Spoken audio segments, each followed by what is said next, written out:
Y desde encuentro en el Gobierno de coalición por la propuesta de Unidas Podemos sobre la reforma fiscal, la ministra de Hacienda dice que le parece inoportuna. La irrupción de Podemos en este debate pues la calificaría de inoportuna. Hubiera preferido que se hubiera esperado a que el comité de expertos hubiera presentado sus documentos. Y lo que me parece enormemente inoportuno es que en nuestro país todavía los trabajadores y las trabajadoras y las pequeñas y medianas empresas paguen el doble de impuestos que lo que pagan las grandes empresas. Bueno, vamos a llamar a las cosas por su nombre. Hay cosas que se tienen que decir sin anestesia. La fiscalidad, igual que el derecho del trabajo, no es más que la cristalización legal de la lucha de clases. Los derechos de los trabajadores y las trabajadoras son conquistas, no son el resultado ni de sonrisas, ni de buen rollito, ni de la cultura del diálogo. Dialogar es siempre imprescindible y hay que ser educado y amable cuando se dialoga, pero sin olvidarte nunca de que quien se sienta enfrente tiene intereses muy diferentes a los que tú representas. Cualquier sindicalista sabe que sin huelgas y conflictos no hay pacto ni avance posible, por modesto que sea ese pacto o ese avance.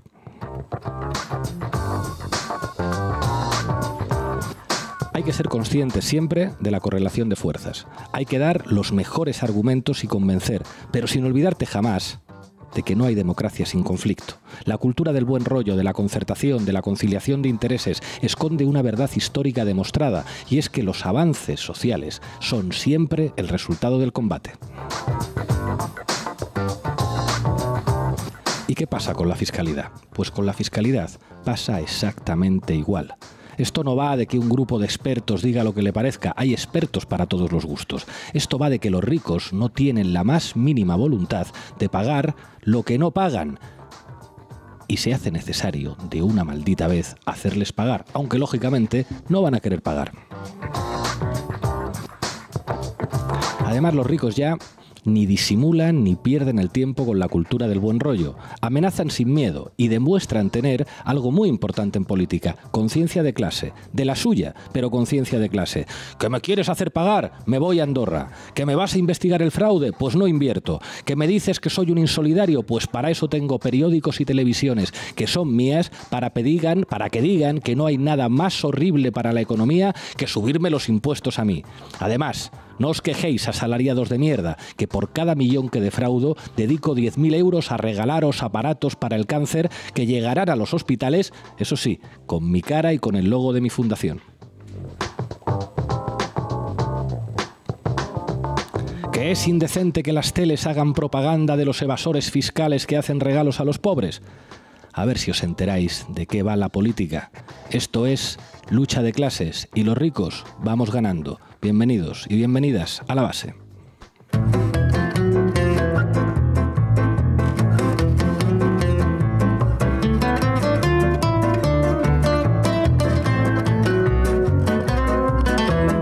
La Base, de lunes a jueves en Público.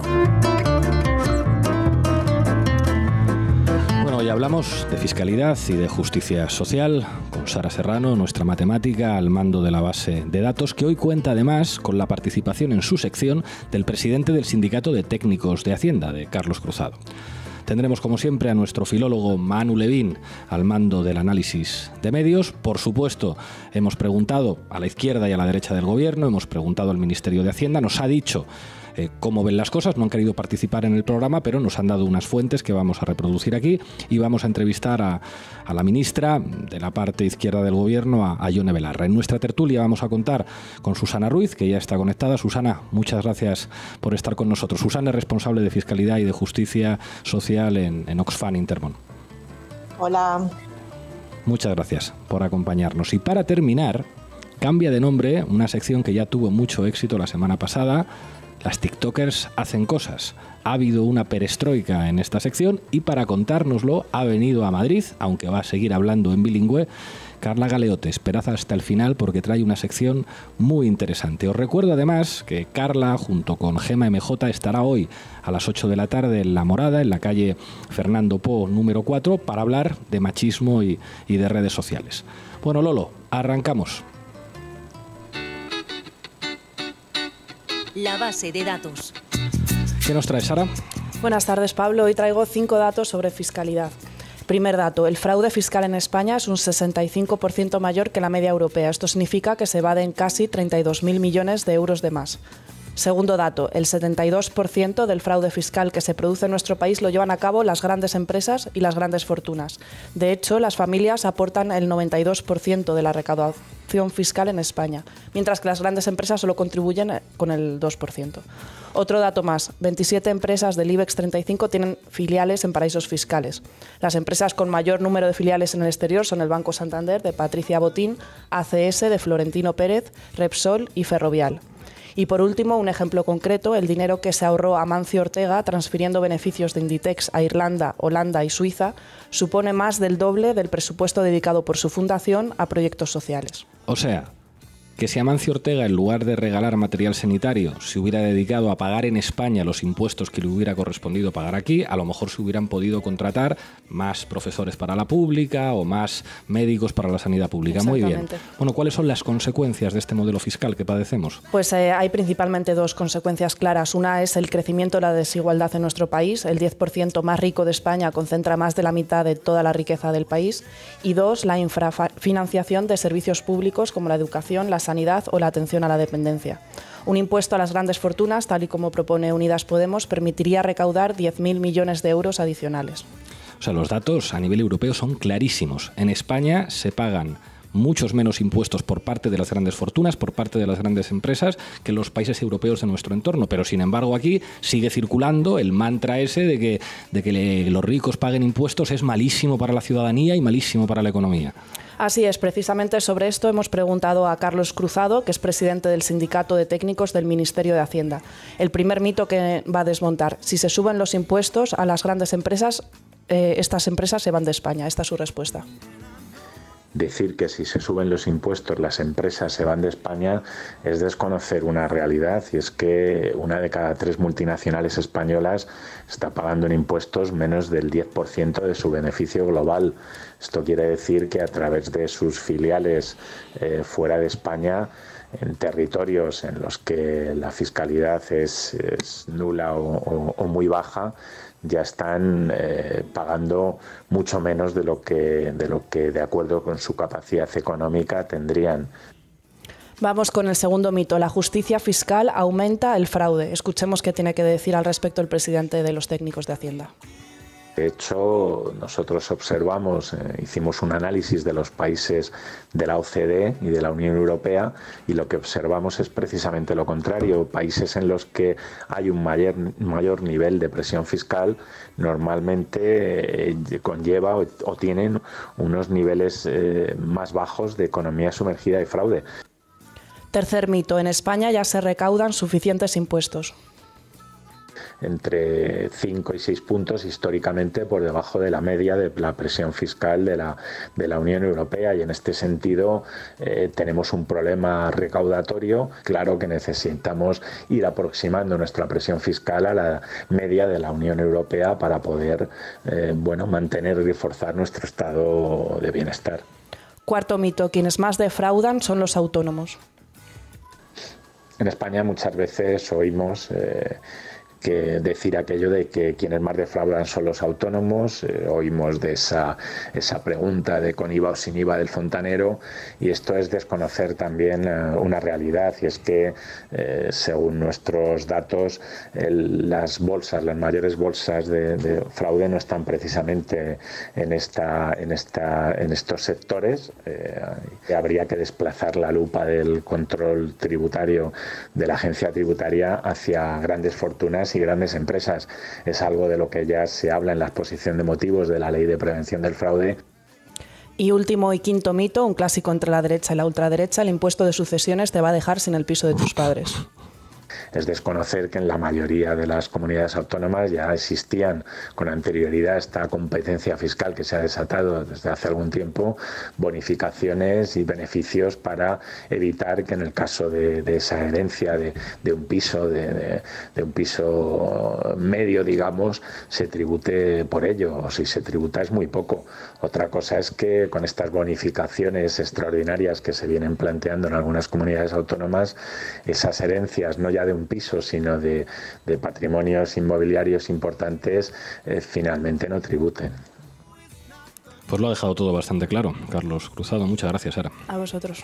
O sea, un tío, es que se van los millonarios, pero cabrón, pues si es que ya tienen más pasta, tienes pasta para 7 generaciones, joder. O sea, ¿qué cojones haces yéndote fuera para ahorrarte unos duros? Me enfado como me enfadaba cuando Arantxa Sánchez Vicario estaba en Andorra y tal, y llevaba la muñequera con la banderita de España. Joder, hostia, joder. O sea, lo mismo los futbolistas y tal, o sea, ganas un montón de pasta, tío. Joder, pues cotiza, joder, no montes estructuras para ahorrarte, ¿para qué? Joder, si te vas a morir como todos, coño.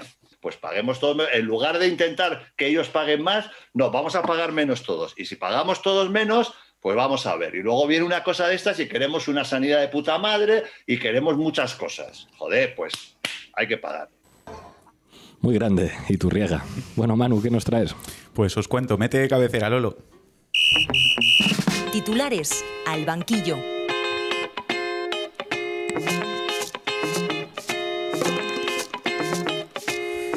Pues quiero que comentemos brevemente, que hoy tenemos un programa cargadito, algunos cortes de televisión sobre el conflicto dentro del gobierno de coalición respecto a la política fiscal. Hoy nos vamos a centrar, si os parece, en A3 Media y vamos a escuchar cómo han contado este asunto los informativos de La Sexta y de Antena 3. La Sexta Noticias ayer a las 8 de la tarde. Nueva brecha en el gobierno de coalición, ahora a cuenta de la reforma fiscal. Unidas Podemos ha abierto un melón con su propuesta, entre otras cosas, de cargar con más impuestos a las grandes fortunas y empresas. La ministra de Hacienda dice que es inoportuno. Podemos quiere subir los impuestos a los más ricos y a las grandes empresas. Lo anunciaron el pasado lunes y el movimiento no ha gustado a la ministra de Hacienda. No era el momento porque el gobierno sigue trabajando en la reforma fiscal. Solicitaron un informe de expertos que llegará este mes. En fin, Unidas Podemos ha abierto un melón con su propuesta, cargar de impuestos no era el momento, dice el locutor del telediario. Yo creo que La Sexta deja bastante claro aquí, ¿no?, lo que quiere transmitir a su audiencia sobre quién estaría actuando mal dentro del gobierno. De hecho, es llamativo que La Sexta Noticias no se limita a poner las declaraciones de la ministra de Hacienda que hemos escuchado al principio del programa, donde dice que la propuesta de Unidas Podemos es inoportuna, sino que incorpora ese mensaje del PSOE en su guión, lo hace suyo y lo dice el propio locutor del telediario. No era el momento. Es muy fuerte. No era el momento porque el gobierno sigue trabajando en la reforma fiscal. O sea, atención, estudiantes de periodismo, atención, aficionados al análisis de medio. La intención de La Sexta con esta pieza es un clásico de esta legislatura. Es censurar que Unidas Podemos trabaje y presione ni más ni menos que para que se cumpla el acuerdo de gobierno. Yo creo, compañeros de La Sexta, que hay que disimular un poco. Cortaos un poquito a la hora de defender los argumentarios del PSOE, porque si no la cosa es demasiado obscena. Para manipular o empujar la dirección editorial hacia un lugar determinado, en este caso apoyar los argumentos del PSOE, hay que intentar que no se note. Y si queréis que se note, pues reconocedlo abiertamente. Nosotros somos un programa que no oculta sus intenciones y sus simpatías, pero si haces un telediario que pretende ser objetivo, o eres objetivo y ecuánime, o si no, di abiertamente pues lo que pretendes hacer, que en este caso es reproducir los argumentos del PSOE. Efectivamente. Veamos ahora cómo lo cuenta la otra cadena de televisión de A3 Media. Vicente Valles en Antena 3 Noticias ayer a las 9 de la noche. Hoy hemos asistido a un nuevo episodio de las diferencias internas que periódicamente afloran entre los dos socios de la coalición de gobierno. Tiene que ver con la política fiscal. La ministra de Hacienda ha encargado un informe sobre los impuestos en España. Se conocerá a final de este mes. Pero antes de que se conozca, el sector Podemos ha querido dejar clara su postura: subir impuestos. Vicente Vallés manipulando. ¿Pero cómo va a manipular Vicente Vallés, Levín? O sea, Vicente sí. Vallés tiene premios del Rey de España. ¿Tú crees que un periodista tan premiado como Vicente Vallés, que ha recibido premios de la Casa Real, puede manipular? Hombre, dice, Unidas Podemos deja clara su postura, que es subir impuestos. Pero, hombre, lo que plantea Unidas Podemos es que los ricos paguen más y bajar otros impuestos que afectan a las mayorías sociales, como el IVA, por ejemplo. O sea, que sí que manipula a Vallés, entonces. Hombre, ¿no? Pues propone bajar el IVA de los productos de higiene femenina o de los productos veterinarios o de los suministros básicos de los hogares. Entonces, llamar en un telediario subir impuestos a una propuesta que pretende que los ricos paguen más y que los consumidores paguen menos, pues yo creo que es desinformar. Es normal que Vicente Vallés defienda en su telediario a esas grandes fortunas porque son los dueños de A3 Media y le pagan el sueldo. Entonces que llame subida de impuestos a que los ricos paguen más y la gente corriente pague menos. Pero entonces, si es así, si lo que está haciendo es defender los intereses de los propietarios de su cadena de televisión que le paga el sueldo, entonces que no diga que está haciendo periodismo libre. Porque eso no es periodismo libre. Lo que está haciendo es básicamente defender los intereses de los dueños de su empresa. En este caso, los intereses de los ricos. En fin. Así continuaba la información de Vallés. Inoportuna, dice María Jesús Montero, del sector PSOE, se ha enfadado con su compañera de gobierno Yone Belarra, del sector Podemos, y Yone Belarra se ha enfadado con su compañera de gobierno María Jesús Montero. ¿Cuál es la intención de Vallés aquí con esto de una se enfada con su compañera y la otra se enfada con la otra compañera? Pues infantilizar un debate político que es clave para España y enmarcarlo sutilmente como si fuera una peleita de patio de colegio, ¿no? El lenguaje que se usa en un telediario nunca es inocente, siempre tiene una intención muy clara. Que es muy fuerte, o sea, porque presentamos todo esto como si fuera una discusión ridícula de colegialas. Ojo, mírate el machismo, Vallés, porque esto tiene una carga paternalista y machista bastante fea. Y además, Vallés te mata a dos pájaros de un tiro.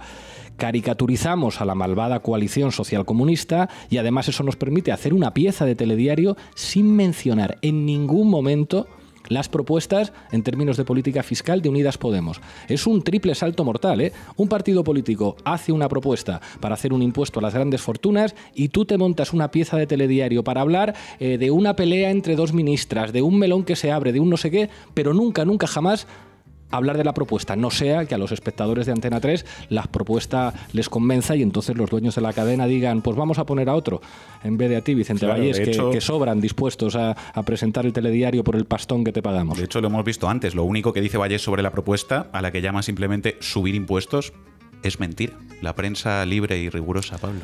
Gracias, Manu. Amigos míos, soy su Robin Hood moderno. Seguiremos robando a los pobres para dárselo a los ricos. Son unos niños grandes.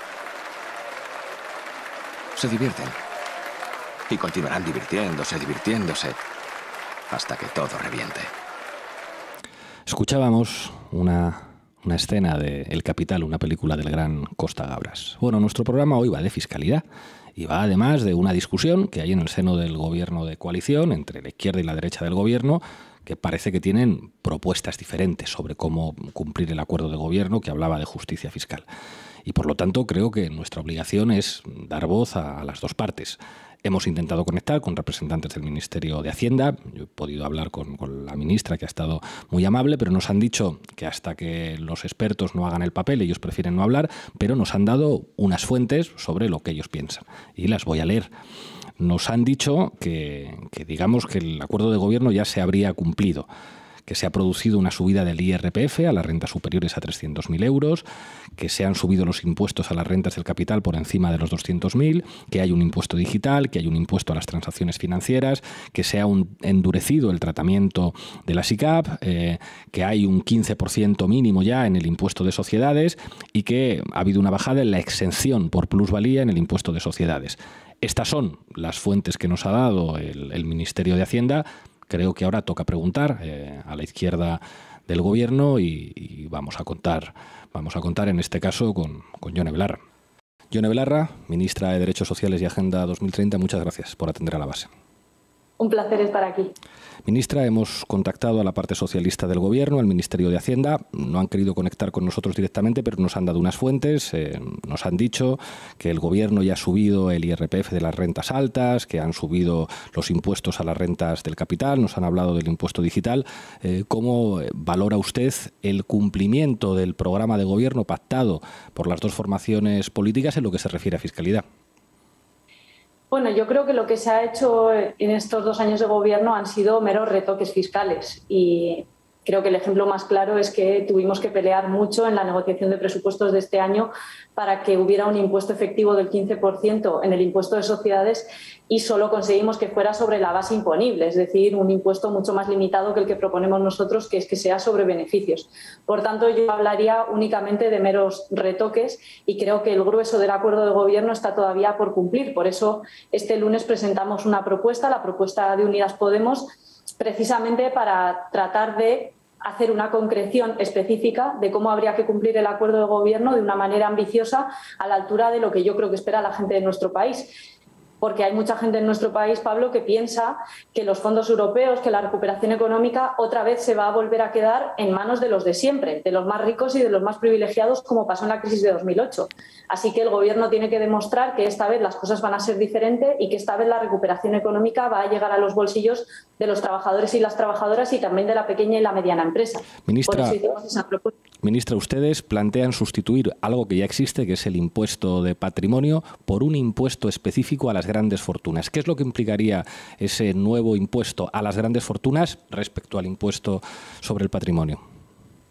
Es que el problema es que ese impuesto de patrimonio simplemente no está funcionando para recaudar. Muchas comunidades autónomas lo tienen exento prácticamente, como es el caso de Madrid, y precisamente lo que proponemos con este impuesto a las grandes fortunas es que haya que no pueda ser bonificable por las comunidades autónomas y que podamos evitar que haya paraísos fiscales interiores dentro de nuestro país. Esto me parece muy importante y porque evidentemente los ricos tienen que pagar lo que les toca por fin en esta crisis económica y con esta recuperación, y eso solo se va a lograr con un impuesto a las grandes fortunas, que los que más tienen, estoy hablando de la gente que tiene más de 1,4 millones de euros, que es muchísimo dinero, tenga que contribuir pues con porcentajes de entre el 2 y el 3,5% a partir de 100 euros, de 100 millones de euros de fortuna, que yo creo que es mucho dinero.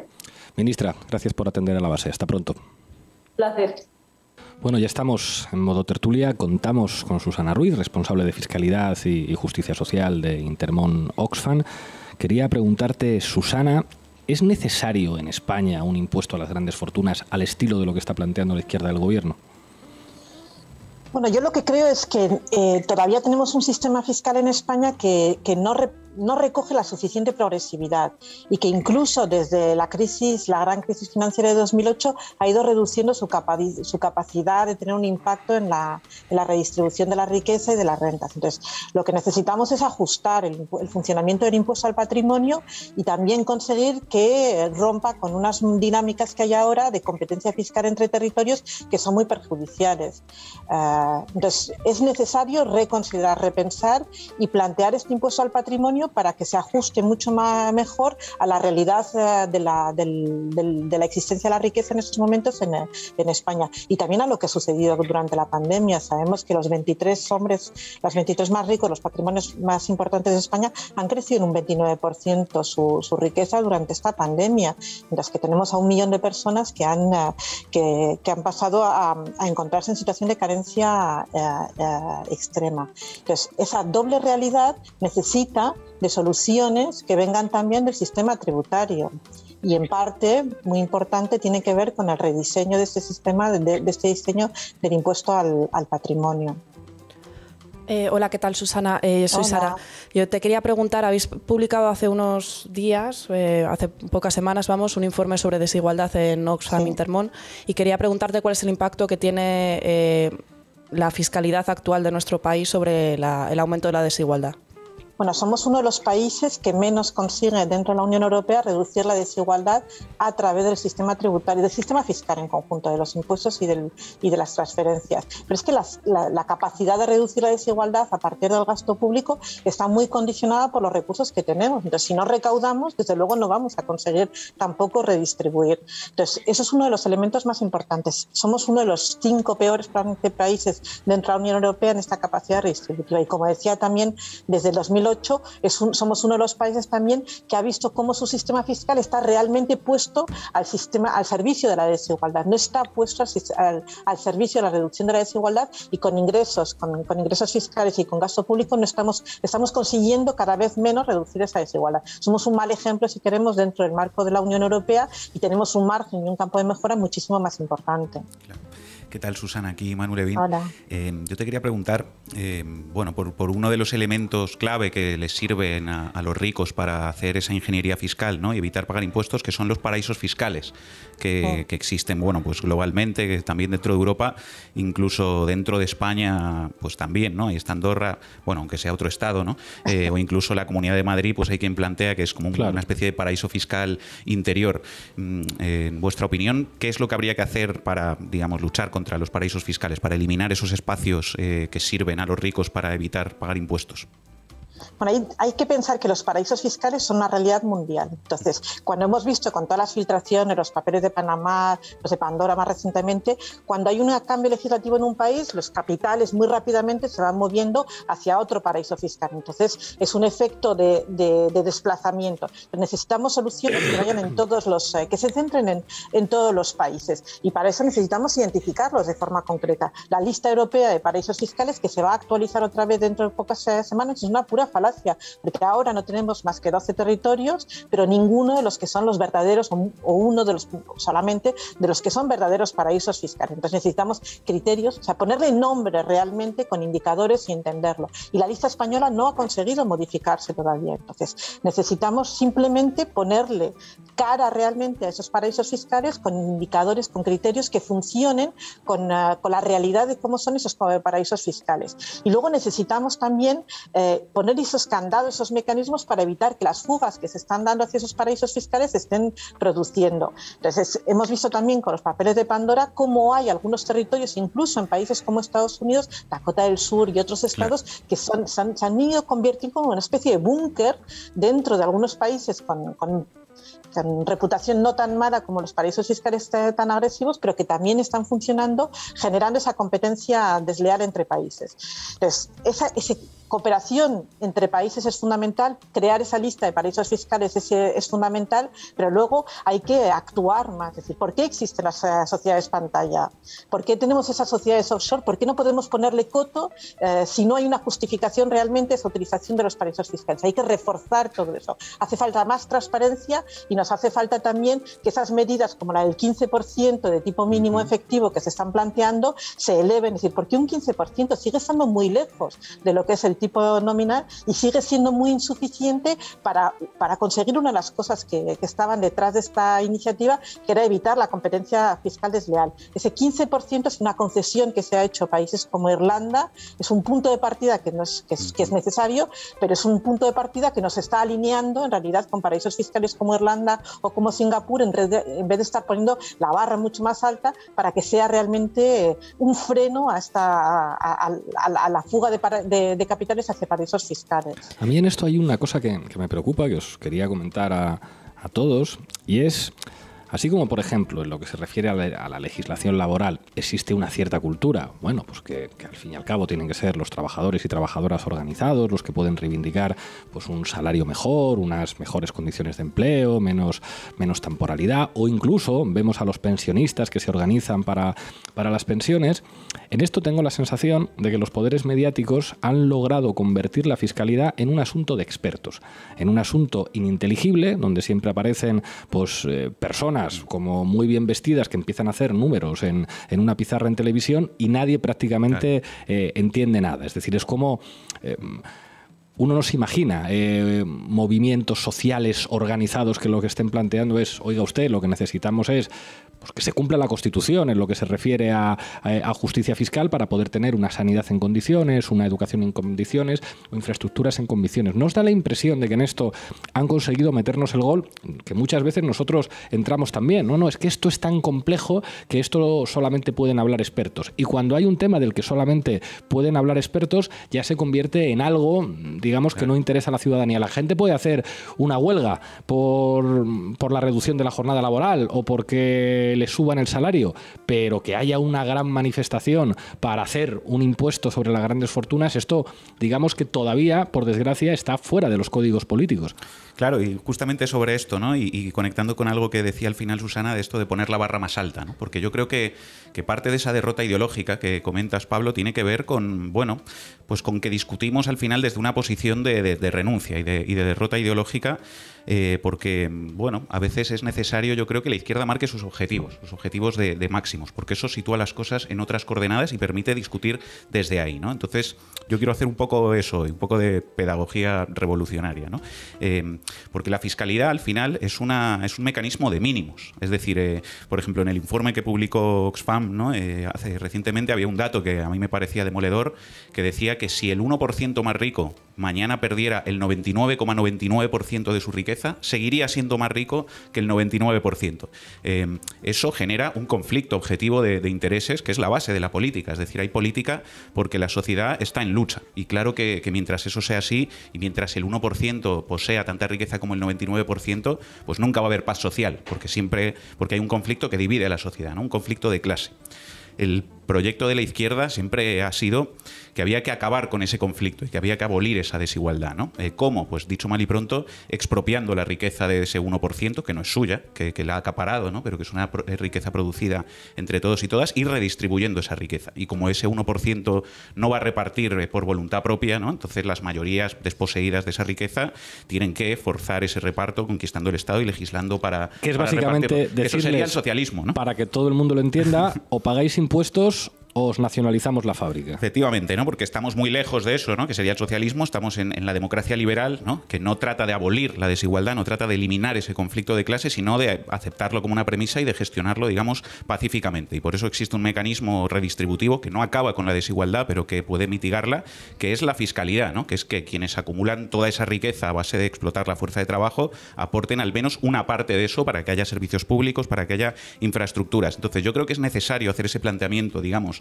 de máximos, de decir, aquí de lo que se trata es de repartir la riqueza, porque si ese planteamiento desaparece, entonces se retrocede ideológicamente, porque al final la historia, los sistemas fiscales redistributivos, el estado del bienestar, que es un estado de excepción... Es el resultado de que el socialismo era una amenaza real. Surgió cuando existía al otro lado esa amenaza del socialismo, ¿no? En el momento en el que eso desaparece para los ricos, entonces se empieza a desmantelar el estado del bienestar, se empiezan a desmantelar los servicios públicos. Entonces, queremos dar esa batalla cultural en una posición mejor. Yo creo que entonces hay que plantear que o se pagan los impuestos, que es un mínimo, o si no, la otra alternativa es el reparto real de la riqueza.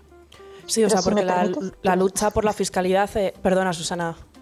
No, que quería decir que en realidad es que hay que explicar que si necesitamos una reforma como esta no es porque haya una obsesión con acabar con los ricos, sino porque el objetivo fundamental es proteger el estado de bienestar y acabar con unos niveles de pobreza y de extrema pobreza que se han incrementado durante estos últimos años. Y la cuestión es quién tiene más capacidad, quién puede abordar eso. Entonces no es una cuestión de ir en contra, sino al revés, de garantizar derechos, de proteger derechos, de proteger también un estado de bienestar y de romper con una anomalía que se ha ido produciendo durante estos últimos años, y es una presión fiscal o una desfiscalización casi del tratamiento de la riqueza, de las rentas del ahorro, del capital y todo eso, y una realidad también es que con todas estas ingenierías fiscales, la existencia de los paraísos fiscales y la digitalización de la economía, hemos tenido un montón de empresas que han conseguido rebajar o pagar prácticamente nada. Entonces, ¿qué queremos defender?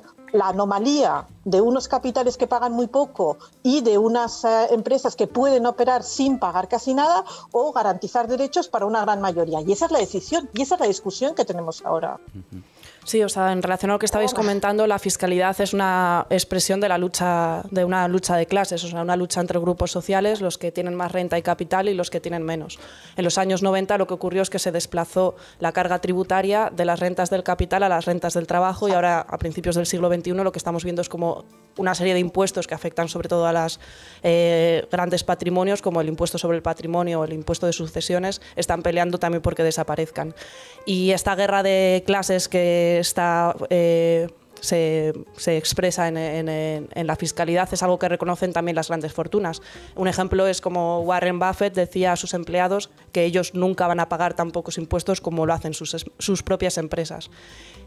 Y bueno, sí, que decía aquello de esto es una lucha de clases y vamos ganando. Y vamos ganando, pero es que, claro, a esta actitud arrogante, porque yo he tenido responsabilidades de gobierno y me he visto a mí mismo haciendo el discurso de decir a los ricos, pero si en realidad este neo-keynesianismo que representamos nosotros en realidad os conviene, porque entonces aumentamos la capacidad de consumo de la gente, y si la gente tiene más capacidad de consumo, pues todo va mejor. Es como decirles a los ricos de lo estamos haciendo por vuestro bien también. El problema de ese planteamiento es que en la batalla ideológica cultural te coloca en una posición extremadamente débil. Ellos pueden decir barbaridades, ellos pueden construir una suerte de anticomunismo sin comunistas, ellos pueden financiar televisiones ultraderechistas, o como nuestro amigo Vallés o Victoria Prego o Pedro J, dar clases en la Universidad de los Legionarios de Cristo, fundado por un cocainómano y violador de niños, y aquí no pasa nada. Y nosotros estamos diciendo que el mejor de los mundos posibles es una suerte de keynesianismo en el que los ricos se esfuercen un poquito para que todo el mundo aumente su capacidad de consumo. Y es verdad que la experiencia histórica lo que nos dice es que los ricos no suelen atender a las buenas intenciones y a las buenas razones, sino que el miedo es un operador político más eficaz. Al menos nombrarlo, es decir, al menos decirlo, pues claro que nosotros apostamos por medidas socialdemócratas, claro que en el fondo lo que pensamos que en este contexto se puede hacer son medidas de corte neokeynesiano, pero tengan ustedes cuidado, porque si siguen tirando de la cuerda, a lo mejor lo que vamos a tener que proponer y que plantear es una cosa distinta, porque además ya nos están tomando el pelo. O sea, esto, por ejemplo, las cosas de Amancio Ortega, de reivindicar la caridad, al mismo tiempo que es evidente que hay prácticas de elusión fiscal, esto ya es reírse de la gente en su cara. Y luego, además, eso, digamos que avanza ideológicamente. O sea, esta cosa que tienen además como de que se compran políticos, es decir, no, pues ahora te vas a hacer una fotografía conmigo y vas a tener que reconocer que lo que hacemos en Inditex es súper importante y además vamos a meter en la foto a los propios sindicatos porque en realidad pues, los buenos sueldos que podemos pagar aquí dependen también de nosotros y es como, claro, cada cosa que se va aceptando implica que ideológicamente el debate se traslada a un lugar en el que poco más o menos, pues nada, o sea, nos convertimos en unas ONGs que levantamos la mano para decir, oiga, hay demasiada injusticia social, trate usted de compensarla por algún lado. Y el problema de ese planteamiento es que lo que hay enfrente es auténticos perros de presa que ya desprecian abiertamente las normas democráticas. Y no sé, o sea, tengo mis dudas de que nos podamos enfrentar a Rottweilers con actitud de caniches. Y luego que además de las grandes empresas hay una serie de instituciones en nuestro país que tienen una serie de privilegios históricos a la hora de pagar impuestos. O sea, no podemos olvidar que la Iglesia no paga impuestos, los impuestos que debería porque no está pagando el IBI, que es la principal fuente de financiación que tienen los ayuntamientos. 11.000 millones al año calcula Europa Laica que está financiándose a la Iglesia con dinero público por vías directas o indirectas. 11.000 millones al año. Pues no es poco. Y luego, aparte, tampoco se permite investigar, por ejemplo, a la monarquía y el fraude fiscal que la monarquía ha hecho a las arcas públicas del Estado. Bueno, ya hemos hecho unos cuantos amigos más en este programa de La Base. En fin, esto forma parte de Marca de la Casa. Hoy tenemos una noticia muy interesante. Vamos a enterrar con todos los honores, como lo merece, la sección de las TikTokers hacen cosas, que suene por última vez esa cabecera.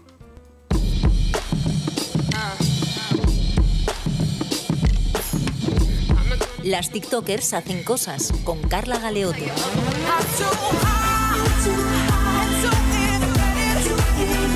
Carla Galeote, bienvenida a Madrid, bienvenida a tu casa, a La Base. Muchas gracias por venir hasta aquí. Buen día, es un placer. Bueno, hoy nos tienes que explicar por qué has decidido asesinar tu sección y organizar una perestroika a toda velocidad o una revolución de octubre, quién sabe, en la sección, porque hoy nos traes una cosa diferente. Vas a presentar una sección que va a tener otro nombre y que va a tener otro estilo. Y esto además, bueno, pues responde a la propia realidad. Han atacado por un lado y has decidido pues responder duro. Cuéntame. Me he visto con la necesidad, como tú dices, de modificar un poco la sección para, como su propio nombre indica, que podemos avanzar el título, que se llamará El Machistómetro Semanal, empezar a señalar conductas machistas que lanzan campañas de misoginia hacia mujeres que comentamos cosas de política. O sea, lo que vas a hacer básicamente es vas a escoger comentarios machistas que han hecho contra ti o contra otras compañeras y los vas a explicar aquí y los vas a visibilitzar, tanto a los comentarios como incluso de vez en cuando a los tipos también, ¿verdad? Exactament. Estic molt cansada de que senti exagerades y creo que ya es hora de empezar a salir del papel de víctima y empezar a hacerles frente. ¿Qué te parece? Todo tuyo, Galeote. Hoy tengo dos machistadas bastante destacables, una cap a mi y cap a la meva companya Gemma MJ y la otra de Macarena Olona, diputada de Vox. Si te parece, empezamos con la más personal, que además eres parte implicada. ¿Te parece? Me parece. Bueno, pues ha salido un meme hace apenas 2 días en el que salíamos Gemma MJ y mi persona como conejitas Playboy y tú caracterizado como Hefner, que és el creador de Playboy. Dit això, volia analitzar això que té una forta càrrega masclista, tot i que sembli que és una broma. Antes de empezar, volia aclarar una cosa. Se nos ha dicho en varios directos de estas personas que difundieron este contenido, diciéndome que no nos ofendiéramos tanto porque no somos tan importantes. No sé quién me hace más importante, si yo misma o ustedes que me han dedicado infinidades de vídeos. Dit això, Anem a analitzar el meme. En el meme salen dos conejitas Playboy, Gemma MJ y yo, y el jefe, tú, Pablo, que eres el señor Hefner. Comentar que han salido casos de agresiones y abusos sexuales esta semana precisamente por parte de Hefner, que es el creador de Playboy, que en este caso lo han caracterizado con tu cara. Me parece repugnante hacer broma en un caso donde hay víctimas, mujeres, en este caso, de abusos sexuales. En segundo lugar, esto es sexualización, ni más ni menos. Las mujeres podemos llegar por nuestros propios medios a cualquier lugar de trabajo. Me horroriza la concepción tan denigrante que tenéis de las mujeres y de nuestras propias capacidades. Y tercero, antes de que alguien se me adelante, no es humor. El contexto y la intencionalidad con el que se hace el humor es clave, y aquí está clarísimo que la intencionalidad es la de denigrarnos. No es una interpretación sesgada, es que se ve claramente. Y para los que me habéis dicho que el problema es mío por ofenderme, no sabía que ahora los culpables del bullying eran las víctimas y no los agresores. La conclusión, esto jamás pasaría con un compañero hombre, sea del partido que sea. Veáis que las mujeres somos un objeto sexual para vosotros, como si no fuéramos capaces de nuestras propias capacidades y como si necesitáramos acostarnos con el jefe para lograr cosas. Y esto, señorías, es machismo. ¿Os habéis enterado? Sí, ¿verdad? Ara, per no donar-li més bomba a persones que no aporten gran cosa, em vull centrar en una persona que tampoc aporta res, però és un càrrec públic, Macarena Olona. Mete el vídeo, Lolo. A ver, ¿qué dicen estas sectarias feminazis de la izquierda? Que los obreros que votáis a Vox sois unos ignorantes. ¿Qué tenéis que decirles? Pues a Irene Montero y toda la corte. Que lo seremos, pero contigo no nos haremos una foto, ¿eh? No, echamos a correr. No nos gustan tus tetas. Nada, para nada. Pero sobre todo no les tenéis miedo. No les tenemos miedo. Que es algo tremendo. Mare meva, respirem. Vamos a analizar el vídeo y ver que entre estas risas casposas se esconde 2 puntos. Machismo. Punto número 1. El término feminazi. Comparar a las mujeres que luchan por la igualdad de género con los nazis es de ser una ignorante, una indeseable y de tener muy poca memoria histórica. Punto número 2. Las tetas de Irene Montero. Literalmente, estos tipejos se creen que precisamente lo peor que le pueden decir a una política de izquierdas para denigrarla es que no les gustan sus tetas, demostrando una vez más que no respetan a las mujeres en la política porque consideran que son inferiores. Si no fuera así, no hubieran hablado de sus tetas, como jamás lo harían con otro compañero político varón. Por ejemplo, a ti, Pablo, te podrían decir que eres un rojo amigo de tarras, pero no te sexualizarían. No tiene nada que ver ser hombre con ser mujer en política. Punto 3. No nos dan miedo las tetas, dice la persona que precisamente sale a reírse con unos tipejos de los pechos de una ministra porque no tiene más capacidad argumentativa.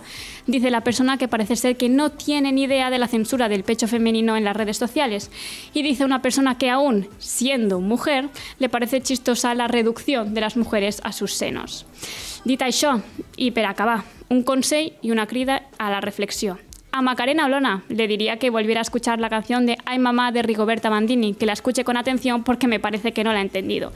Y a los chicos de izquierdas, aquí va la reflexión, les diría que no nos convirtiéramos con lo que criticamos. Llamar a Macarena Olona vaca gorda fascista no es gracioso, es insultante y es machismo. No seamos como ellos porque no lo somos. Muchísimas gracias, Carla. Bueno, ya habéis visto la contundencia. Esta tarde, si os apetece acercaros por La Morada, en la calle Fernando Po, en Arganzuela, Carla Galeote, junto con Gemma MJ, estarán en un acto en La Morada para hablar precisamente de esto, de la toxicidad machista en las redes sociales contra mujeres jóvenes que hacen política y bueno, ya habéis visto lo que son capaces de hacer. Terminamos este programa con un temazo de Reincidentes, que se lo vamos a dedicar a todos esos evasores fiscales que practican la lucha de clases muy conscientes de cuál es la suya. Móntate una estafa. Hasta el próximo lunes. Aquí nos veremos en público.